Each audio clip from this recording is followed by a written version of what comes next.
नमस्कार साथियों, जय हिंद, वंदे मातरम। स्वागत है आप सभी का कन्नड़ कोचिंग क्लासेस के यूट्यूब चैनल पर।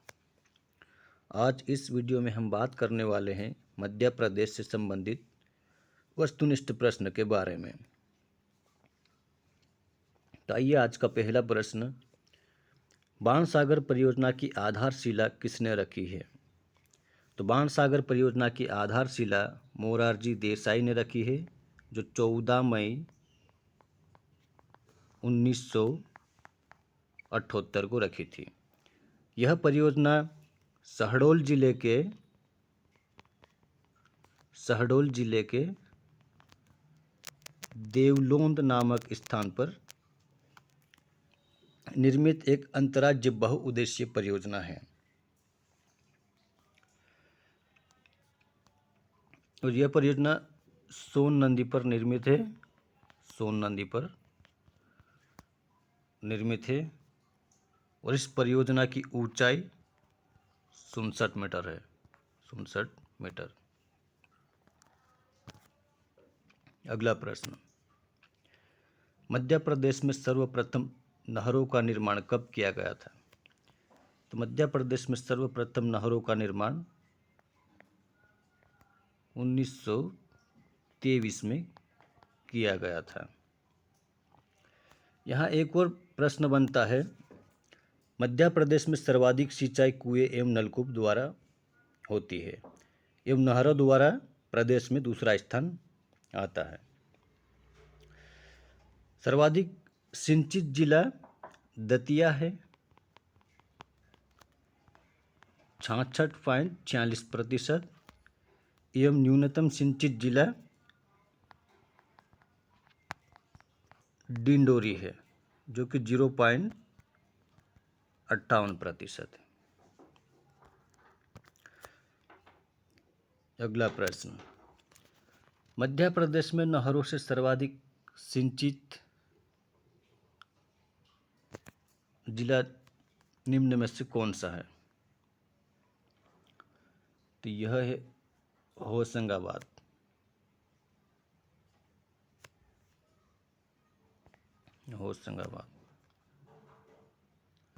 अगला प्रश्न,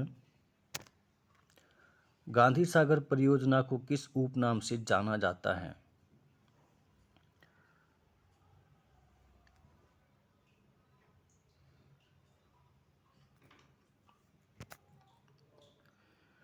गांधी सागर परियोजना इनमें से कोई नहीं है। यह चंबल घाटी परियोजना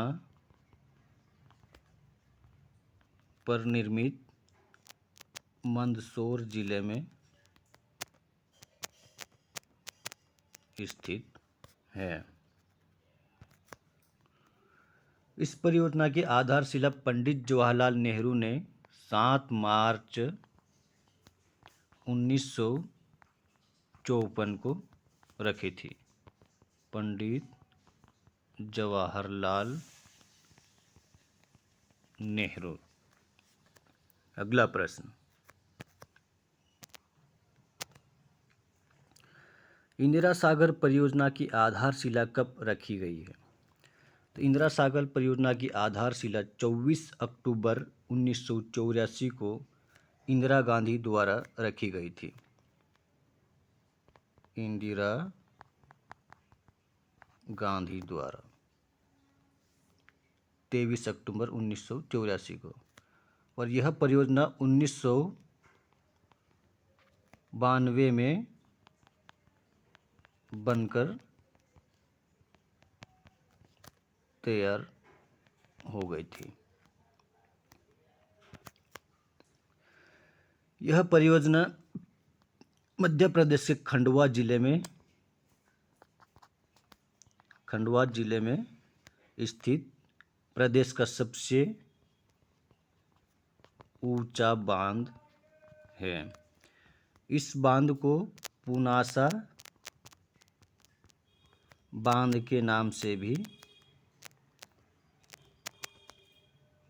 जाना जाता है। और इसे इंदिरा सागर परियोजना से मध्य प्रदेश की प्रसिद्ध जलदीप योजना का प्रारंभ 2007 में किया गया था। अगला प्रश्न,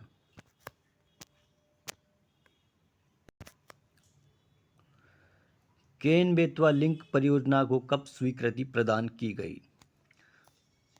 केन बेतवा लिंक परियोजना को 25 अगस्त 2005 को स्वीकृति प्रदान की गई और यह परियोजना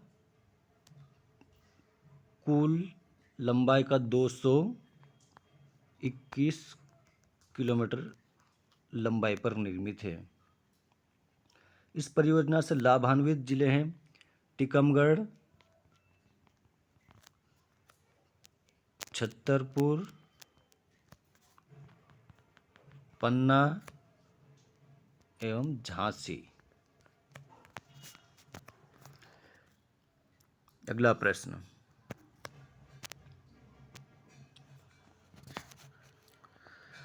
भारत में नदियों को आपस में जोड़ने का विचार सबसे पहले किसने रखा था?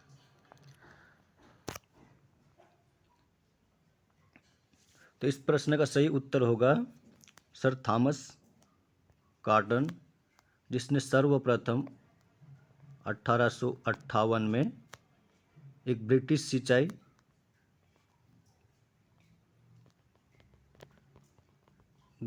सिंचाई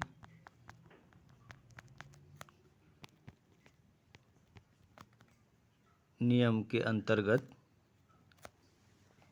आधारशिला रखी थी। अगला प्रश्न, मध्य प्रदेश के किस जिले में यशवंत सागर झील का निर्माण किया गया है? तो इस झील का निर्माण इंदौर जिले में किया गया है। यशवंत सागर यह बांध मध्य प्रदेश के इंदौर जिले में स्थित और इंदौर से लगभग 26 किलोमीटर दूर पश्चिम में स्थित है। यह बांध गंभीर नदी पर बना हुआ है। गंभीर नदी पर बना हुआ है और इंदौर को पीने के पानी की आपूर्ति इसी जलाशय से उपलब्ध होती है।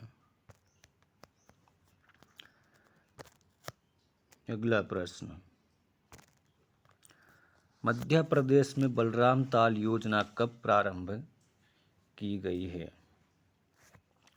तो बलराम ताल परियोजना 2007-08 में शुरू की गई है। इसका उद्देश्य है वर्षा जल के संरक्षण द्वारा स्थायी आधार पर कृषि गतिविधियों का समर्थन करना था।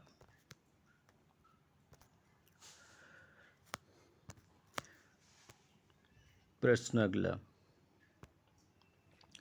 पवन चक्की से सर्वाधिक सिंचाई किस जिले में होती है? तो पवन चक्की से सर्वाधिक सिंचाई इंदौर जिले में होती है एवं सर्वाधिक पवन चक्की की बात करें तो इंदौर भी आता है एवं उज्जैन का नाम भी आता है।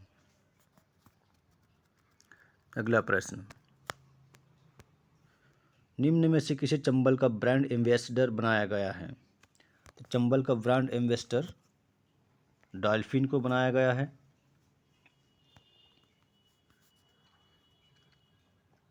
प्रश्न क्रमांक अगला,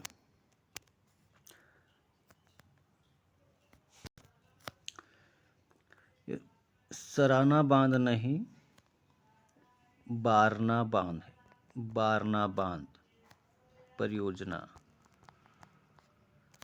यह रायसेन जिले में स्थित है। प्रश्न अगला,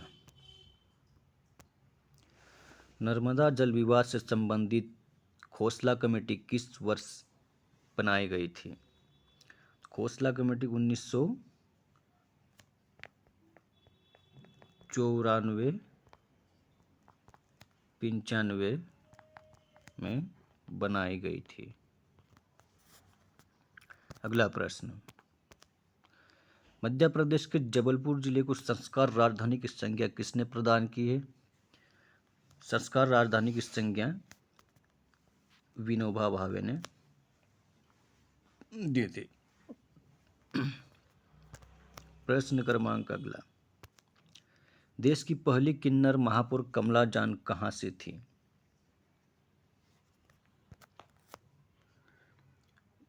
यह कटनी से थी।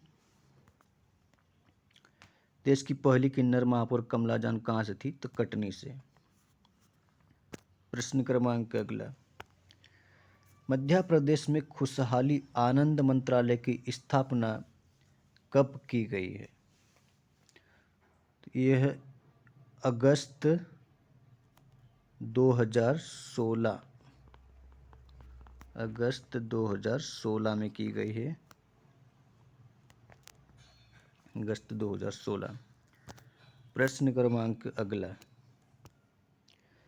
मध्य प्रदेश के भोपाल में स्थित भारत भवन संग्रहालय की प्रथम निदेशक कौन थे?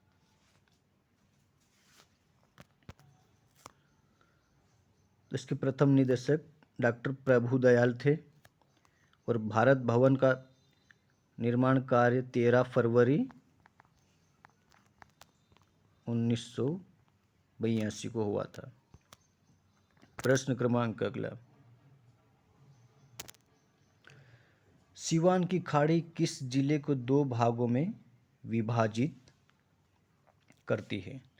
सीवान की खाड़ी किस जिले को दो भागों में विभाजित करती है? ये मंदसौर जिले को, मंदसौर जिले। प्रश्न क्रमांक अगला, किस जिले की आकृति मानव हृदय जैसी है? मानव हृदय जैसी है।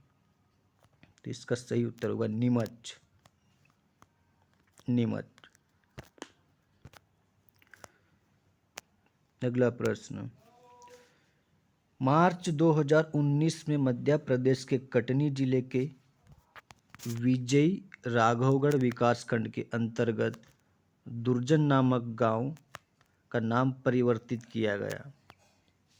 तो किसके द्वारा किया गया या फिर किसके नाम? तो ये शिवधाम, परिवर्तित नाम शिवधाम।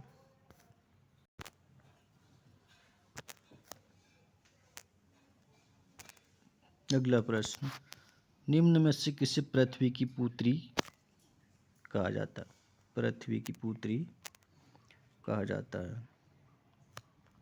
तो इसका सही उत्तर होगा वृद्धा नदी, वृद्धा।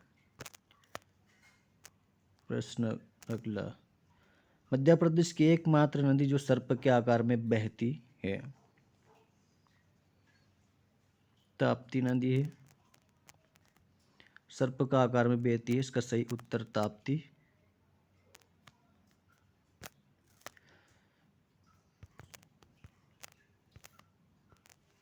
सॉरी, इस प्रश्न का उत्तर नर्मदा नदी होगा।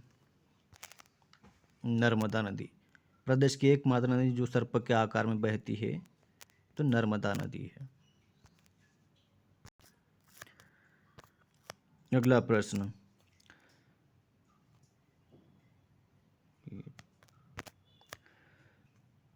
डगोना एवं सनकुआ जलप्रपात किस नदी पर निर्मित या स्थित है? ये नर्मदा की सहायक नदी शक्कर नदी पर निर्मित है।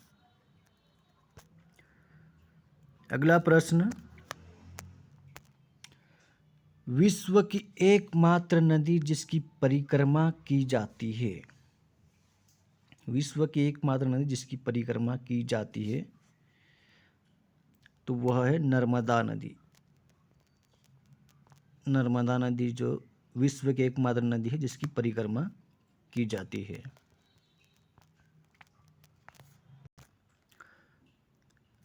प्रश्न क्रमांक अगला और आखिरी, इस वीडियो का आखिरी प्रश्न है, नर्मदा यात्रा कुल कितने दिनों तक संचालित की गई?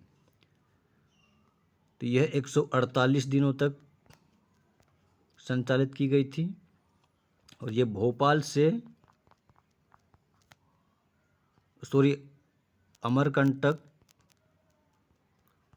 अमरकंटक से भोपाल तक चली थी। तो ठीक है साथियों, आज की क्लास यहीं पे समाप्त करते हैं। और वीडियो अच्छा लगे तो like, comment, subscribe and share ज़रूर करें। जय हिंद।